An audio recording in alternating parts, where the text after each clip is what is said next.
하나님 도움으로 건강하게 오래 살고 싶어? 그럼 하나님한테 잘 보여야 되겠네. 어떻게 해야 되냐고? 가난한 이웃들 도와야지. 하나님 앞에 부유하게. 안녕하세요. 해문연아입니다. 하나님 섬기는 사람들의 가장 큰 소원이 무엇인가 생각해 봤더니 하나님의 힘으로 건강하게 잘 먹고 잘 살고 싶다 이거더라고요. 왜 하나님 섬기는 사람 소원이 천국 가는 게 아니라 이 땅에서 그렇게 사는 거냐고요? 하나님 섬기는 사람은 사람 아니에요? 하나님 섬기는 사람도 사람이에요. 부자로 잘 먹고 잘 살고 싶고 건강하게 오래오래 행복하게 살고 싶어요. 이 세상 모든 사람들은 누구나 다 동일한 소망을 품고 자기 신 앞에 엎드려 있는 거지, 하나님 섬기는 사람이라고 어서 빨리 죽어서 천국 가야지 이런 사람 없어요. 천국은요, 우리가 살다 살다가 나중에 더 이상 살래야 살 수가 없을 때, 그때 가고 싶은 거예요. 세상 천지 아무리 하나님이 좋아도 하루빨리 천국 가고 싶어서 하나님 섬기는 사람은 없어요. 병원에 누워 계시는 분들한테 그래 보세요. 하나님 믿으시니 어서 빨리 천국 가셔야죠 라고. 싸다고나 안 맞으면 다행이지. 아니라는 사람은요? 뭐 그 사람이 원하는 대로 살겠죠. 어찌되었건 누구나 다 잘 먹고 잘 살고 싶고 건강하게 오래 살고 싶은데 우리는 하나님을 섬기는 사람이니까 그것을 하나님의 도움으로 이루고 싶다는 거죠. 그러나 그렇다고 이게 마구잡이로 들이댄다고 될까요? 예를 들어서 세상에서 가장 힘있고 부유한 사람이 있어요. 그 사람은 마음만 먹으면 나 같은 사람 잘 먹고 잘 살게 해주는 건 일도 아니야. 그리고 나는 그 사람을 잘 알아요. 왜? 모든 사람이 다 아는 유명한 사람이니까. 그럼 그 사람도 날 알아요? 아니요. 전혀 몰라요. 그런데 쫓아가서 내가 당신 믿으니 나 좀 잘 먹고 잘 살게 해주세요 그러면 어떻게 될까요? 미친놈 취급받고 쫓겨나는 거겠죠 뭐. 근데 하물며 그 사람이 내 실체를 알아.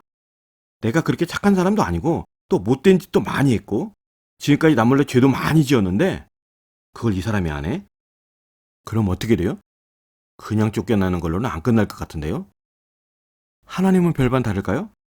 그분은 천지만물의 주인이시고 힘도 많고 권세도 많으니까 우리가 좀 못돼 먹고 죄도 조금 짓고 살았지만 그래도 우리가 당신을 믿는데 당연히 도와줘야 되는 거 아니야? 당신이 신이잖아. 신은 좀 너그러워야지. 그죠? 뭐 믿는 것은 자유예요. 무엇을 믿건 어떻게 믿건 그건 믿는 사람 마음이죠. 하지만 상대방은 자기만의 조건이 있다니까요. 나는 저 사람이 좋아서 쫓아다니는 거야. 근데 저 사람은 나를 스토킹범으로 신고를 하네? 그럼 스토킹범이 아니에요? 스토킹범이에요. 상대방이 나를 원하지 않는다니까? 나 같은 사람을 원하지 않아요. 그럼 관계가 형성이 안 되는 거야. 혼자 짝사랑해서 지랄 발광을 하는 거지. 근데 내가 딱 저 사람 스타일이야. 그럼 어떻게 돼요? 저 사람이 나 쫓아다니는 거야 이제.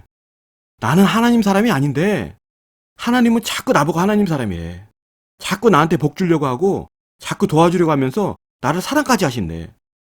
이게 바로 상대방 조건에 내가 맞느냐 안 맞느냐의 차이예요. 그럼 능력 없고 못난 사람은 하나님 백성도 못 되냐? 하나님이 사람처럼 사람을 외모로 평가하시는 분이면 그러겠죠. 하지만 그분은 우리와 달라요. 우리는 사람을 외모로 보지만 그분은 마음을 보세요. 잠언서 15장 3절에 여호와의 눈은 어디서든지 악인과 선인을 감찰하시느니라 했습니다. 우리가 어디서 무슨 짓을 하건 다 보신다는 거예요. 그러니 속이지를 못하는 거야. 거기다 우리가 겉으로 하는 짓만 보시는 게 아니라 속까지 들여다보세요. 잠언서 21장 2절에 사람의 행위가 자기 보기에는 모두 정직하여도 여호와는 마음을 감찰하시느니라 했어요. 하나님은 속까지 보십니다. 그러니까 돈이나 능력이나 권세를 가지고 하나님의 마음을 잡을 수는 없어요. 마음도 올바라야 되고 하는 짓도 깨끗해야 돼요. 그래야 하나님의 마음을 잡을 수 있어요. 예수님이 이런 말씀을 하십니다. 야, 너희들 내 말 들어봐. 엘리야 시대에 말이야. 3년 반 동안 하늘에서 비가 안 내렸어. 그러니 이 땅에 풀뿌리조차 못 먹는 가난한 과부가 얼마나 많았겠냐. 그지? 그런데 하나님이 그 하나님의 사람 엘리야를 우리 이스라엘도 아닌 저 시돈 땅 사렙다의 한 과부한테 보내버렸어. 그 여자 도와주라고. 또 그의 제자 엘리사 때는 이 땅에 문둥병자가 그렇게 많았는데도 불구하고 그 사람들은 하나도 안 고쳐주시면서 오히려 우리 적국 수리할 사람 나만은 고쳐주셨다? 왜 그런지 알지? 대체 왜 하나님은 하나님 섬기는 이스라엘 사람들은 놔두고 그렇게 이방신 섬기는 이방인들을 도우신 걸까요? 하나님 백성들 염장 지르려고요? 아니에요. 말씀드렸잖아요. 하나님은 사람 껍데기로 평가 안 한다고. 말로는 하나님을 섬긴다 하고 하는 짓은 안 믿는 사람보다 더해? 그건 하나님 백성 아니에요. 하나님은 그런 사람들 돌 바에는 차라리 이렇게 하나님 안 믿는 사람 도와요. 그럼 이 사람들은 과연 어떤 심성을 가진 사람들이냐? 먼저 시돈 땅 사렙다의 과부부터 보시겠습니다. 열왕기상 17장 8절입니다. 여호와의 말씀이 엘리야에게 임하여 이르시되 너는 일어나 시돈에 속한 사르밧으로 가서 거기 머물라. 내가 그곳 과부에게 명령하여 네게 음식을 주게 하였느니라. 그가 일어나 사르밧으로 가서 성문에 이를 때에 한 과부가 그곳에서 나뭇가지를 줍는지라. 이에 불러 이르되 청하건대 그릇에 물을 조금 가져다가 내게 마시게 하라. 그가 가지러 갈 때에 엘리야가 그를 불러 이르되 청하건대 네 손에 떡 한 조각을 내게로 가져라. 그가 이르되 당신의 하나님 여호와께서 살아계심을 두고 맹세하노니 나는 떡이 없고 다만 통에 가루 한 움큼과 병에 기름 조금뿐이라. 내가 나뭇가지 둘을 주어다가 나와 내 아들을 위하여 음식을 만들어 먹고 그 후에는 죽으리라. 하나님은 분명히 사렙다 과부한테 음식을 주게 하리라 하셨다 했지만 진짜 이 과부한테 직접 말씀을 하셨을까요?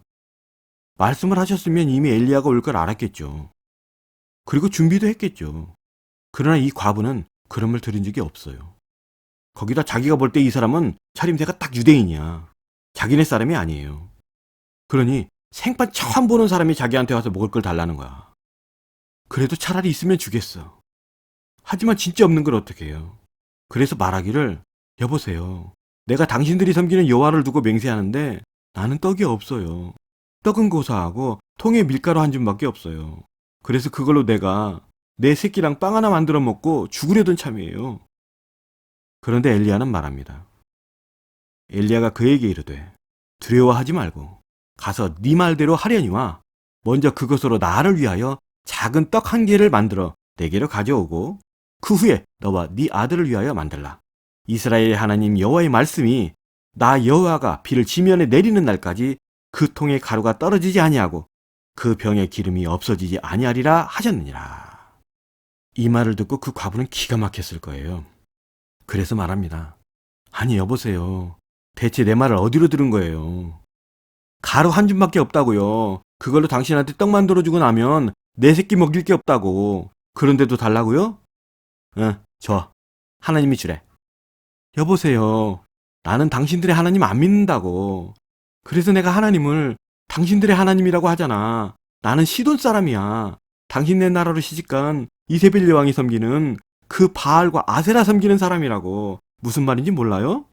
괜찮아. 상관없어. 그냥 나부터 줘. 그러세요. 내가 이걸 먹고 주거나 안 먹고 주거나 무슨 차이가 있겠어요. 그녀는 엘리야의 청대로 그에게 마지막 남은 밀가루로 떡을 만들어 주었습니다. 이게 그녀가 하나님 말씀에 순종해서 복받은 것 같습니까? 아니면 하나님 사랑 공양해서 복받은 것 같아요? 그녀는 이방신을 섬기는 사람이지만 자기보다 타인을 배려할 줄 아는 사람이었습니다. 그리고 당시 이스라엘에는 이 여자보다 나은 사람이 없었다는 거예요.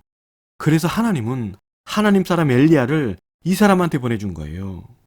그럼 나아만은요? 나아만은 아람 사람입니다. 아람은 이스라엘의 적국이고요. 그럼 그는 어떤 사람인지 한번 보시겠습니다. 열왕기 하 5장 1절입니다. 아람 왕의 군대 장관 나아만은 그의 주인 앞에서 크고 존귀한 자니 이는 여호와께서 전에 그에게 아람을 구원하게 하셨습니다. 그는 큰 용사이나 나병 환자더라. 이 말 자체부터 웃기는 거예요. 아람은 이스라엘의 적국이에요. 그런데 하나님께서 이 나아만으로 하여금 이스라엘의 적국인 아람을 구하게 하셨대요. 아람이 하나님 섬겨요? 아니요. 림몬이라는 이방신 섬겨요. 그런데도 하나님이 나아만 편을 드셨다는 거야 지금. 그리고 2절에 전에 아람 사람이 떼를 지어 나가서 이스라엘 땅에서 어린 소녀 하나를 사로잡음에 그가 나아만의 아내에게 수종들더니 이스라엘에서 포로로 잡혀온 한 소녀가 나아만 집으로 팔려갔어요. 그리고 거기서 나아만 아내의 종이 됐고요. 그런데 이 소녀가 하는 말이 그의 여주인에게 이르되 우리 주인이 사마리아에 계신 선지자 앞에 계셨으면 좋겠나이다. 그가 그 나병을 고치리이다 하는지라. 이 말에 어떤 의미들이 있는지 아시겠어요? 이 소녀는 이스라엘에서 아람으로 잡혀온 포로예요.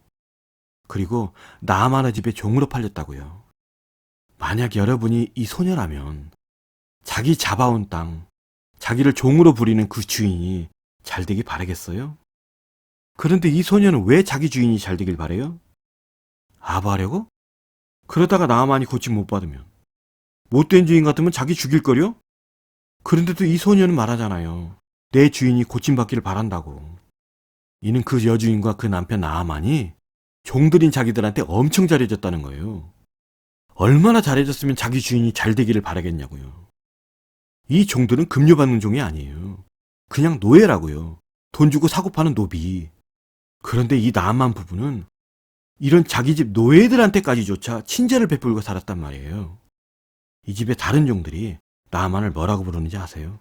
한번 들어보세요. 열왕기하 5장 13절입니다. 그의 종들이 나와서 말하여 이르되 내 아버지여. 뭐라고요? 내 아버지여. 이 히브리어 아버지는 무슨 주인님을 높여버리는 그런 말이 아니에요. 그냥 내 아버지, 아빠라는 말이에요. 주인이 얼마나 종들을 선대했으면 종들이 주인을 아버지라 부르고 또 그 주인은 자기 종들이 하는 말을 다 들어줘요. 이건 진짜 엄청 친한 아버지와 자식 같은 거야. 어린 여종이 하는 말을 믿고 자기네 왕한테까지 가서 허락받고 이스라엘에 왔어요. 또 자기 종들이 그래도 한번 해봅시다 해서 참고 요단강에 7번 몸을 담가요. 이게 나아만이 선지자한테 순종해서 고침받은 것 같아요? 오히려 나아만은 자기 종들의 말을 따라줬어요 지금. 만약 그가 이런 좋은 사람이 아니었다면 그가 요단강에 7번이 아니라 70번을 담가도 하나님은 낫게 해주지 않았어요. 당시 이스라엘 땅 하나님 섬기는 사람 가운데 나아만 같은 문둥병자들 많았다고 하잖아요. 그런데 하나도 고침 못 받고 이 이방 사람 나아만만 고침을 받았다는 건 그 이스라엘에 있던 문둥병자들 중에는 이 사람 같은 선한 심성을 가진 사람이 없었다는 거잖아요. 그러니 이건 하나님만 믿는다고 되는 일이 아니에요. 주님이 말씀하셨어요. 하나님은 너희들한테 어떤 제사나 예배를 원하는 게 아니라 너희들이 다른 사람들한테 자애롭기를 원하고 너그럽기를 바라신다. 하나님이 나를 보내신 건 너희같이 자기를 의롭다 여기는 사람들 때문이 아니라 너희가 죄인이라고 부르는 저 힘없고 가난한 사람들 때문이었다. 건강하게 오래 살고 싶으세요? 하나님의 도움받아 행복하게 살고 싶으세요? 그럼 하나님 섬기면서 선한 마음으로 가난한 이들 배려하세요. 예수님께 어떤 형제가 서로 자기가 유산 더 갖겠다고 싸우면서 찾아온 일이 있어요. 그러자 주님이 이렇게 말씀하십니다. 누가복음 12장 15절에 그들에게 이르시되 삶과 모든 탐심을 물리치라. 사람의 생명이 그 소유에 넉넉한 데 있지 아니하니라 하시고 또 비유로 그들에게 말하여 이르시되 한 부자가 그 밭에 소출이 풍성하매 심중에 생각하여 이르되 내가 곡식 쌓아둘 곳이 없으니 어찌할까 하고 또 이르되 내가 이렇게 하리라.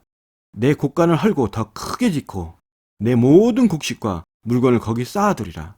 또 내가 내 영혼에게 이르되 영혼아 여러에 쓸 물건을 많이 쌓아두었으니 평안히 쉬고 먹고 마시고 즐거워하지 하리라 하되 하나님은 이르시되 어리석은 자여 오늘 밤에 네 영혼을 도로 찾으리니 그러면 네 준비한 것이 누구의 것이 되겠느냐 하셨으니 자기를 위하여 재물을 쌓아두고 하나님께 대하여 부여하지 못한 자가 이와 같으니라. 아멘. 주님 말씀은 이거예요. 돈 많으면 뭐래. 너 오늘 밤 죽으면 끝나는데. 네 통장에만 돈 쌓고 살면 될 줄 알아? 하나님한테 안 쌓고 살면 너 위급할 때 하나님이 안 도와준다? 그냥 죽게 냅둔다고. 그러니까 네 통장에만 쌓지 말고 하나님 앞에도 좀 쌓아. 하나님이 너 좋게 보게. 어떻게 쌓아요? 이게 문제라. 여기서 사람들 말이 갈라진다고요. 골로새서 1장 18절에 교회의 머리는 예수님이라 했다. 그리고 24절에는 교회는 예수님의 몸이라 했다. 그러므로 예수님의 몸된 교회에 내면 예수님이 받으신다. 이런 식으로 말하면 아니야! 라고 확실히가 애매해져요. 그래서 저는 이렇게 말합니다. 그래? 내가 아는 방법이랑은 좀 다르네? 뭐 그렇게 하고 싶으면 그렇게 하고 나는 내 방식대로 할게. 어떻게? 내가 하는 방법은 말이야. 예수님한테 직접 다이렉트로 쏘는 방법이야. 어떻게 다이렉트로 쏘냐고? 예수님이 이런 말씀을 하셨습니다. 마태복음 25장 31절에 인자가 자기 영광으로 모든 천사와 함께 올 때에 자기 영광의 보좌에 앉으리니 모든 민족을 그 앞에 모으고 각각 구분하기를 목자가 양과 염소를 구분하는 것 같이 하여 양은 그 오른편에 염소는 왼편에 두리라. 그때 임금이 그 오른편에 있는 자들에게 이르시되 내 아버지께 복받을 자들이여 나와 창세로부터 너희를 위하여 예비된 나라를 상속받아라. 내가 줄일 때에 너희가 먹을 것을 주었고 목마를 때에 마시게 하였고 나그네 되었을 때에 영접하였고 헐벗었을 때에 옷을 입혔고 병들었을 때에 돌보았고 옥에 갇혔을 때에 와서 보았느니라. 이에 의인들이 대답하여 이르되 주여 우리가 어느 때에 주께서 줄이신 것을 보고 음식을 대접하였으며 목마르신 것을 보고 마시게 하였나이까? 어느 때에 나그네 되신 것을 보고 영접하였으며 헐벗으신 것을 보고 옷 입혔나이까? 어느 때에 병드신 것이나 옥에 갇히신 것을 보고 가서 배웠나이까 하리니 임금이 대답하여 이르시되 내가 진실로 너희에게 이르노니 너희가 여기 내 형제 중에 지극히 작은 자 하나에게 한 것이 곧 내게 한 것이니라 하시고 라고 하셨습니다. 힘없고 가난한 이들을 돌아보는 것, 그게 주님께 다이렉트로 쏘는 방법입니다. 주님의 형제가 꼭 믿는 자들 뿐이겠습니까? 하나님이 꼭 이스라엘만의 하나님이십니까? 이방인의 하나님은 아니십니까? 하나님을 믿는 자건 믿지 않는 자건 그건 중요한 게 아니에요. 그저 힘없고 가난한 이웃이면 배려하고 도우라는 겁니다. 자기가 세상을 뒤엎을 만한 지식이 있고 믿음이 있으면 뭐랍니까? 자기가 하나님의 모든 비밀을 알고 하늘의 천사들과 대화를 하는 사이면 뭐합니까? 타인을 배려하지도 못하고 불쌍한 사람을 불쌍히 여기는 마음이 없는데 그건 하나님을 섬기는 사람이 아니에요. 그저 잘난 사람이죠. 또 남한테 좋은 이미지 만들려고 착한 척 외식으로 구제하는 사람들, 하나님이 모르실 것 같습니까? 하나님은 속을 들여다보신다니까요. 그렇게 해서는 자기한테 아무런 도움이 안 돼요. 어차피 돕는 거라면 진짜 불쌍히 여기서 돕고 안타까워서 돕고 뭐라도 좀 해주고 싶은 마음에 도우라고요. 마태복음 19장 21절에 예수께서 이르시되 네가 온전하고자 할진대 가서 네 소유를 팔아 가난한 자들에게 주라. 그리하면 하늘에서 보화가 네게 있으리라. 그리고 와서 나를 따르라 하시니 라고 하셨습니다. 또 누가복음 12장 33절에도 너의 소유를 팔아 구제하여 낡아지지 아니하는 배낭을 만들라. 곧 하늘에 둔 바 다함이 없는 보물이니 거기는 도둑도 가까이 하는 일이 없고 좀도 먹는 일이 없느니라 하셨습니다. 이렇게 가난한 자들을 배려하면 분명 주님이 받으시고 그건 반드시 하늘에 쌓입니다. 이게 우리가 하나님 앞에 사랑을 받는 길이고 하나님의 도움으로 우리가 오래오래 건강하고 행복하게 사는 길이에요. 진정 사르밧 과부나 나아만처럼 하나님의 도우심을 받을 수 있는 그런 여러분들이 되시기를 진심으로 기원합니다. 잠시 기도하겠습니다. 사랑이 많으신 아버지 하나님, 저희도 사르밧 과부나 나아만처럼 하나님의 도우심이 절실하게 필요합니다. 어쩌면 지금 가난한 다른 사람을 돌보기는커녕 오히려 저희가 다른 사람의 도움을 받아야 할 형편인지도 모릅니다. 그래도 만약 저희 앞에 저희보다 더 어렵고 불쌍한 사람이 있다면 이제는 그냥 모른 척 외면하지는 않겠습니다. 단돈 1,000원이라도 그의 손에 쥐어주고 가겠습니다. 하나님, 저희 하늘에 많이 쌓을 수는 없을지 모릅니다. 그래도 돌아보겠습니다. 하나님 마음을 보신다면서요. 많이 쌓지는 못해도 그들을 불쌍히 여기는 마음까지 작은 건 아니라는 거 하나님 보아주셨으면 좋겠습니다. 부디 저희와 함께 해주세요. 예수님의 이름으로 기도하옵나이다. 아멘. 힘내세요 여러분. 해문연아였습니다. 감사합니다.